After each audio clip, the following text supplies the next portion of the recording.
Well, hello everybody. It's me, Cyrus. Welcome back to the channel. And today we're doing something kind of special. We're talking about somebody who I talk about a lot. We're talking about somebody who has been involved in this channel in so many ways and has never actually been on the channel before. Uh, Chris Courage. Chris Courage, who does console mods, repairs, all kinds of cool stuff. He plays awesome guitar stuff. He's worked on a lot of different consoles for me, for my friends, and for a lot of other people that you might have heard of on the internet. Chris Courage is an awesome dude, just an awesome dude. He does great work. He has very, very fair pricing for the stuff that he does. And he's just an overall great dude. And on top of all that, like me, he's a big time TurboGrafx enthusiast. I think you kind of have to be somewhat appreciative of TurboGrafx to even want to look at my channel. And Chris has been around for quite a while. He used to just hang in my chats and chit chat with me and stuff. And he talked to me a lot about, he's like, one of these days you're going to let me modify one of your consoles. One of these days you're going to let me modify that TurboGrafx or that Turbo Duo that you got, that Duo, PC Engine Duo. And I was reluctant and I drug my feet on it. But then one day I was like, you know what? Let's do it. Let's do it.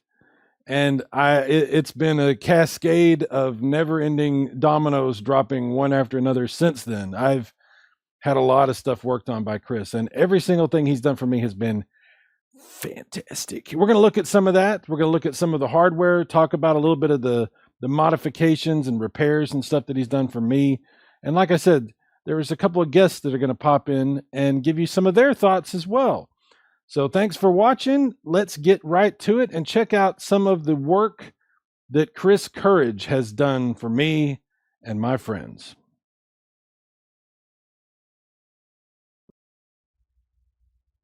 All right, let's start off taking a look at the Atari 7800 Pro system. This is, of course, my console. This is the one I got.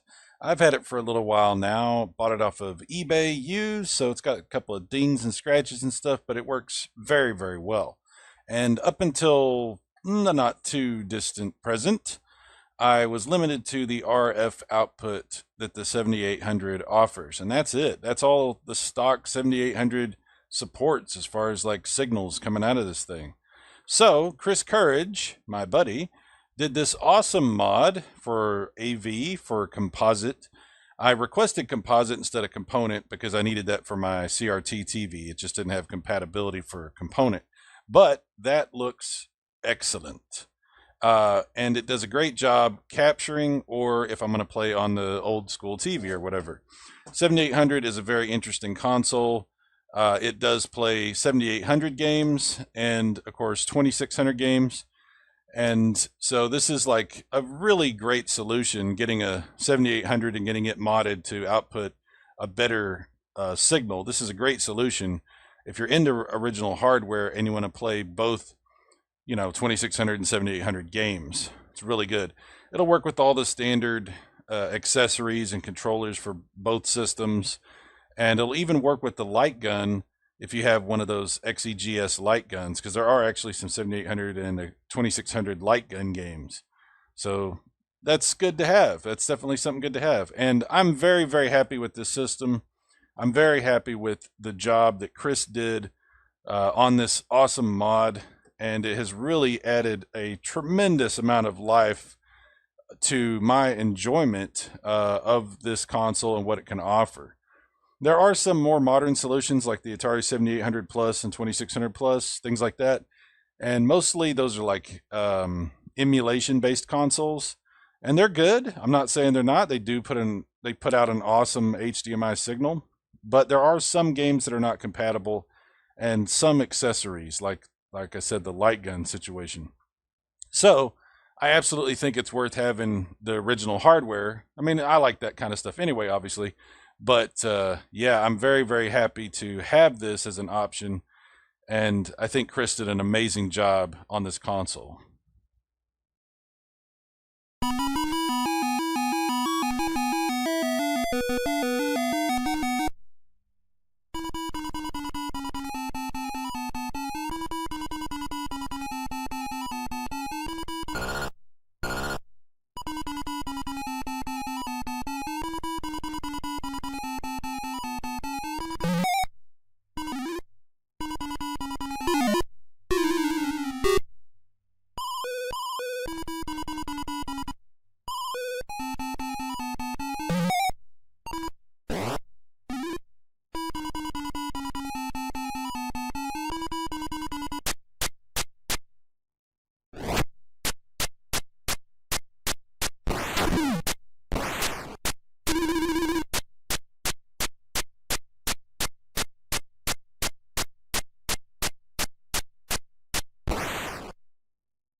Okay, so this is a video game console that has been through some stuff.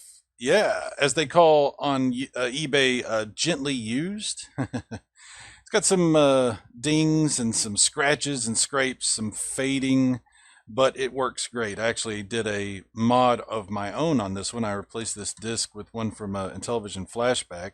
They used to both look like that one.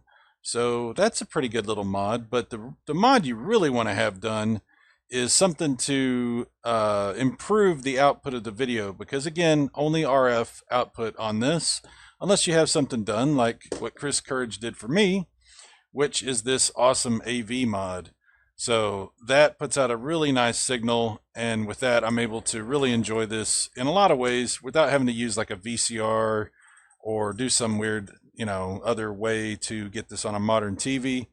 And if I want to capture it, you definitely want something like that too. You can do RGB mod, composite. There's different mods. There's even like an HDMI direct mod. There's a bunch of stuff out there.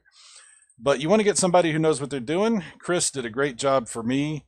It works great with the IntelliVoice, or if you have a flash cart like the LTO Flash, you can really take advantage of it like that. Intellivision's a special console to me. This was the first game console, not this one specifically, but the Intellivision was the first game console we had in our household. And so I grew up with these games. I love these games. And I also love all the new homebrew stuff that's being done, which is why you want to have something like that. Thank you, Casey, very much. Thank you, thank you, thank you.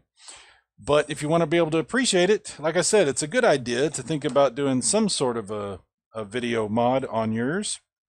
And Chris Courage did a great job for me. So added many, many more years of Intellivision enjoyment in so many different ways, and with games that have yet to even come out because people are still making them, believe it or not. So yeah, that is my composite mod for my Intellivision.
It's really hard to find somebody that's a good dude, a good person, that is actually a friend. It's hard to find somebody that knows how to do this kind of stuff. It's not easy.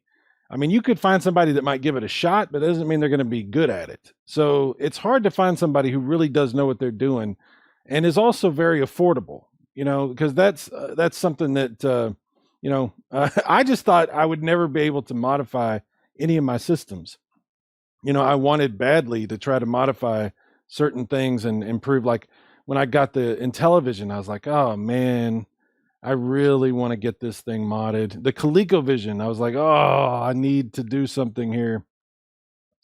But you wouldn't have thought that it would even be possible, because to me that was something that was like super expensive and like out of reach. That's a great idea, yeah, but it'll never happen. And then I talked to Chris, and Chris started. He asked me the questions. He asked me a bunch of different things. He asked me what I was looking for, what I was going to do with the console, what if I was going to play it on modern TVs or mainly CRT, how that was going to work, and customized the modification to what I needed and what was best for me, and at the absolute best price possible. And I was very shocked how affordable it ended up being. So yeah, it can be done. You just have to find the right dude. And that's sort of the whole point of this video. I always wanted a ColecoVision growing up as a kid. I had an Intellivision, loved my Intellivision, obviously played everybody else's consoles too, but didn't have anybody in our neighborhood that really had the ColecoVision. But now, looking at it, all the arcade ports, so if you were a kid that didn't have access to maybe a place that had an arcade, a big arcade setup. Maybe you lived remote area of the country. You didn't have that stuff. You didn't have a mall nearby. So it was nice to be able to have the opportunity to play a lot of those arcade titles. And I mean a lot. Just about everything they did was an arcade port. The original titles were usually a tie-in to some movie or something specific along those lines. So getting to Chris, now that we got past the ColecoVision thing. I was watching a Cyrus stream one morning, probably one of his early morning ones, because I tend to gravitate to those hours. And he was talking about Chris had modded his ColecoVision. I also think Luke from Luke's Awakening had mentioned something to me about Chris also. And we had been talking about ColecoVision and other things. So what I did was I went on eBay. I bought an untested ColecoVision. I figured I might be able to luck out with getting an untested one that ran a little cheaper. So a tested one ran more and all that. And it came with controllers. It even came with a Super Action controller and some cartridges. And it was a good pack, I felt, especially if Chris could, fix it and make it optimum quality viewing, which is what I wanted. Cyrus's looked really good. And I believe I asked Chris originally to do HDMI, but he said RGB was the one that was available to do at that time. So I'm glad I did, because it's way easier to find a connector. Well, not way easier than HDMI, but parts and everything, it was going to be a lot less expensive to do. He did recommend RGB connector be installed for maximum picture quality, which it is. We're going to play a little bit here in a second or two, and I'll show you the quality of picture, and it's incredible. I don't know why anybody would want anything more. But the best thing about it was he diagnosed everything about it. Everything from the controllers I sent with it to there was boards, there was just a lot of things that he went and diagnosed, just about everything top to bottom. I'm sure he did everything top to bottom. I had a bad controller, which he diagnosed right away, and I was able to get a replacement for that on eBay, so that was good. But enough of me yapping. Let's show you a little bit of what the game quality looks like. BD Retro Mods, ColecoVision arcade stick, working very well. I mean, if I went to the trouble of this beautiful picture from Chris, I might as well go to the trouble of getting quality control here. So let's go one. Let's go level one. But I mean, look at that. I mean, it just jumps off the screen. It looks like you're in. It looks like an arcade. One, because the game quality is that good, and two, Chris did such a good job. And I can't move. Woo! I'm on a run.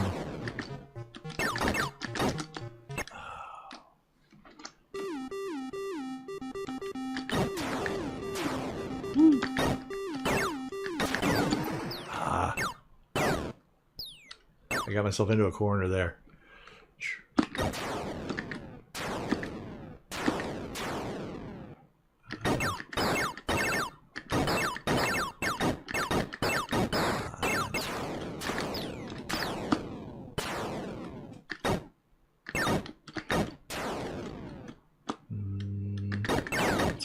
Whoa, that was sneaky. Got that in there.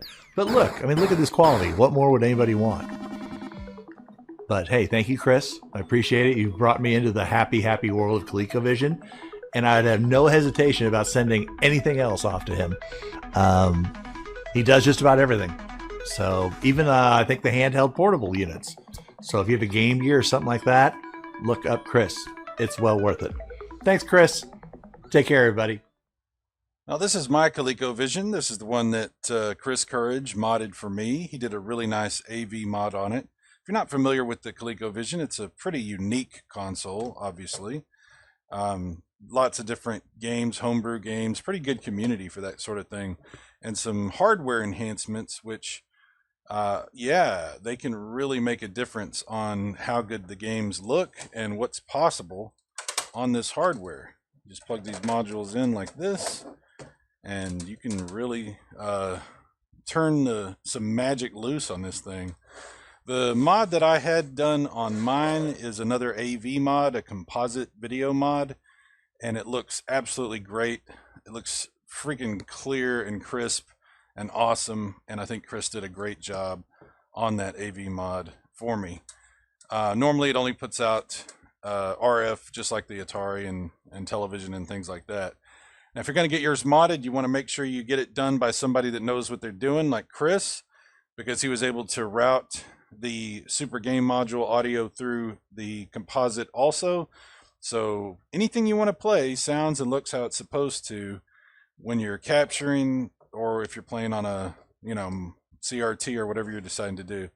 But yeah, that composite video looks absolutely fantastic, and it's a really nice mod for my ColecoVision. Not a console I owned growing up, not one I knew a whole lot about, but I have thoroughly enjoyed thanks to Chris Courage's awesome AV mod.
The Super Nintendo hardware is becoming a little bit problematic.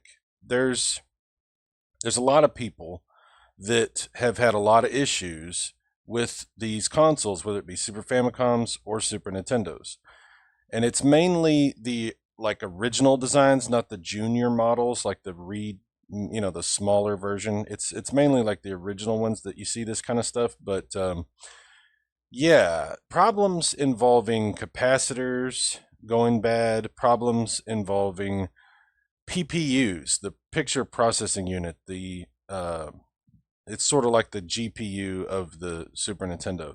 Those are the two big things you see giving people trouble, and they're directly related. Sometimes the PPU fails because of capacitor issues, and if you replace capacitors, it fixes one thing or the other. It's interesting.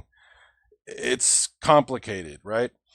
And I've had issues with several consoles, including this one right here.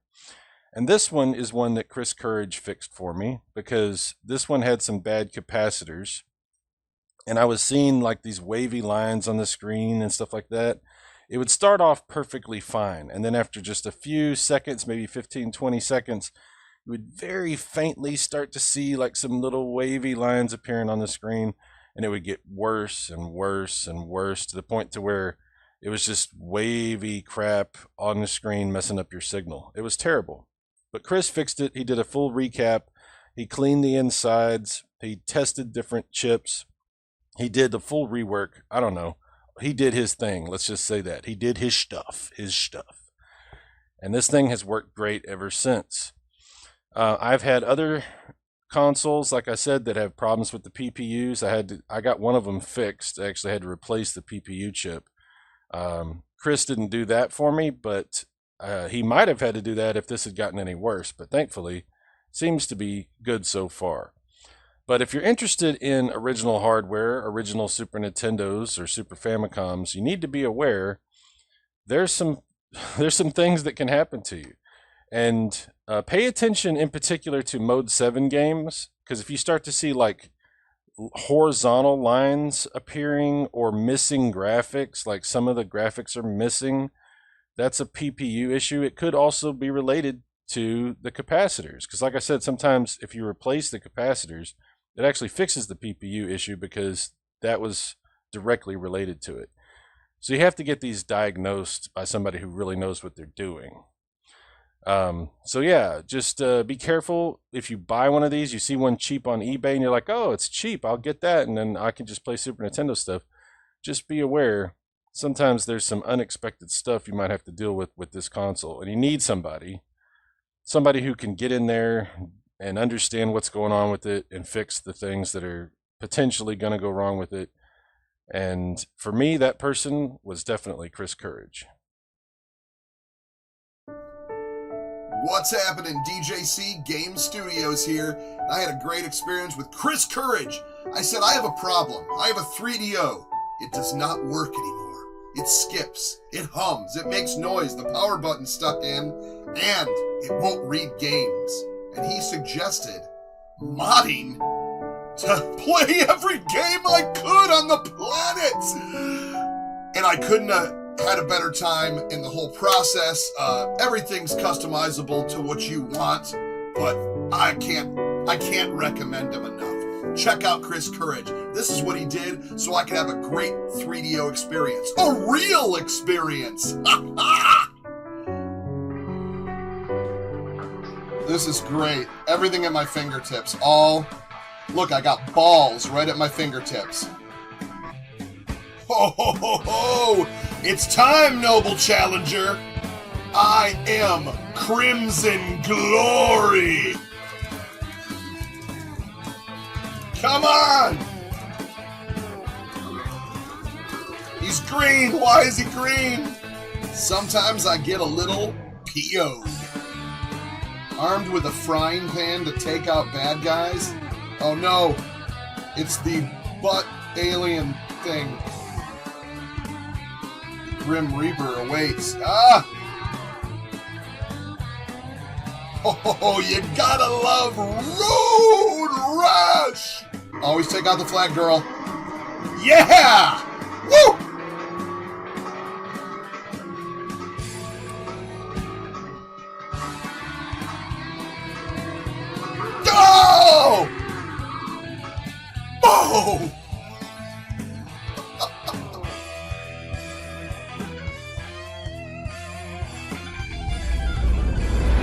DJC Game Studios.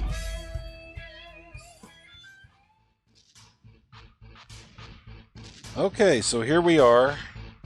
These three consoles are probably the most important consoles that I own. My favorite platform. I love these things so much. I don't really need to own all of this, but I do. I love the TurboGrafx 16, the PC Engine, and the SuperGrafx so much I can't even tell you. It's got a very personal, thing for me, very personal connection for me, and I absolutely adore this platform. So, it's unfortunate that sometimes there are some things about it that you wish would be better, and there's sometimes things that can go wrong, and both of those have been the case with me. But yeah, let me kind of just go through what all Chris has done here. He didn't do much for the SuperGrafx thing other than he gave me some really good advice about the system itself. And also, the SuperGrafx is a unique console because inside the console, if you take the back plate off, right on this back plastic right about here, there's a little round plastic tab that can actually cause pressure on the motherboard. Like when you put games in and take games out, you do this, if you press down, there's different ways you put pressure down on this, and that tab that's inside there that's facing the motherboard, it can actually crack the motherboard and do like irreparable damage. So I did get some really good advice from Chris when I bought this to make sure that I didn't have a damaged motherboard and how to actually fix that issue. And I was able to fix it myself with, like I said, his advice. It's something that you need to know about with SuperGrafx. If you're not sure about it, look it up. There's some really good information out there that'll help you. But it's such an interesting and rare console that you want to take care of it if you can. You want to make sure you get a good one that's not already broken also when you buy it. So something to be aware of. Now this is a PC Engine Duo RX. It's like a Duo R, but it came with a special 6-button controller, so they call it the Duo RX. Very, very cool console. It does the CD games. It does the Hue cards. It has the built-in Super System card. They make an arcade card for it specifically. So for all the Duos basically. But it's a really awesome system. It's very, very awesome. The only problem is the only output you can get from it is a composite output, composite video. And composite video would normally come out this back port right here, and that's all you can get. But Chris did an S-Video mod for me, and he has that installed right next to that port. So I still get audio out of that port, but now I can get S-Video out of that port right there. And that's super, super awesome for getting like a really clean, clear signal for video capture, or if you want to put it on a modern TV through like a RetroTink or something like that. The S-Video quality out of this is fantastic. It's absolutely amazing. So yeah, you can't use any of those like extra adapters to get better video like you can with the SuperGrafx or TurboGrafx or a regular PC Engine. The Duos, it's a little different. Unless you get it modded, you're kind of stuck with composite video. So that's definitely something that I'm so glad that I had done, and I'm very, very happy with the job that he did on it, because it makes such a difference. The quality difference between composite video and S-Video, it's like night and day. The difference between RGB and S-Video is not as significant, which is why I was very happy with the S-Video on that. The TurboGrafx 16, it's if you use the CD add-on, you're also only going to get composite, but you can have this modded as well. I actually talked to Chris about having the TurboGrafx modded for RGB output, and it could still use the CD and everything. So all of that is still possible. But right now, I don't have this modified for any kind of different video. It just does composite, and that's fine. I don't really want to modify this system. But I did have to have something worked on. because unfortunately my CD-ROM stopped working correctly. It wouldn't spin up. The laser was not reading things as good as it could, and I was just having problems with it. So I was able to send this unit, the CD unit itself, off to Chris, and Chris was able to take it apart, take a good look at it, and all the different components inside. And then he talked to me about what I wanted to do, and there were some options that I had about things that he could do to it. And what we ended up doing was he ended up replacing the laser mechanism inside there. Sometimes there's a gear in here that can also fail, and when I bought it, somebody had actually already replaced that gear, but that's just another point of failure that happens sometimes on these CDs, so be aware of that. But Chris completely replaced the laser mechanism and tightened up the focus on it and everything with the new one. And this sucker reads CDs better than it ever did. Better than I mean, it reads CDs very, very good with the laser. So I'm extremely happy with that fix that he provided for me, because it saved my TurboGrafx CD. I was so depressed when this happened, because it just sort of happened out of nowhere, you know? And I thought it was done. I thought that was it for my dream for owning a TurboGrafx CD, and was I going to sell it, or what was I going to do? I don't know. But thankfully, he was able to completely fix it. It works better than it ever has, and I've had so much enjoyment playing this on my CRT. You know, I pretty much use the Super Graphics for captures and stuff now. The Duo is my backup, because I'm a nut for the TurboGrafx PC Engine stuff. But all of this is possible because of my buddy Chris. So thank you, sir. Thank you for Chris Courage, the man, the myth, the legend, the TurboGrafx enthusiast that he is, has given me so many more years of enjoyment and appreciation for this console and for this whole platform. Thank you, sir.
Der Burgherr des Teufelsschlosses, der Herr des Bösen, Graf Dracula ist auferstanden.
Okie doke. Well, that's about it. I want to thank everybody who has watched this. I know there was a lot here. There's a lot to unpack. There's a lot to see, but there's a lot to talk about. The guy does great work and he's done so much of it. So there's a lot to discuss, whether it's repairs or mods or just the advice that Chris has given me over the years and my friends. And I want to thank my friends also for participating in this video. Chuck, DJC Game Studios, and PJ Smith. Thank you guys so much for your contributions to this. Thank you, Chris, for all you do for us, for your friends, for the community. Thank you for just being an awesome guy. We really appreciate you. That was the whole point of this video, was just to express that. Anybody that's looking for work, if you need like something modded, something fixed, you just want to ask Chris some questions about something or pick his brain, you're curious to see what it would cost to get that LCD screen put into that Game Gear, this sort of thing. Talk to Chris, see what he has to say. I think you might be surprised. The pricing is very fair and the work is exceptional. So thank you, Chris Courage, for all you've done. Hopefully you guys enjoyed some of this video. Leave some comments, let us know. And if you got something worked on, or if you need something worked on, get in touch with Chris. His contact information is in the description of this video. Thanks, guys. I appreciate it. Bye-bye.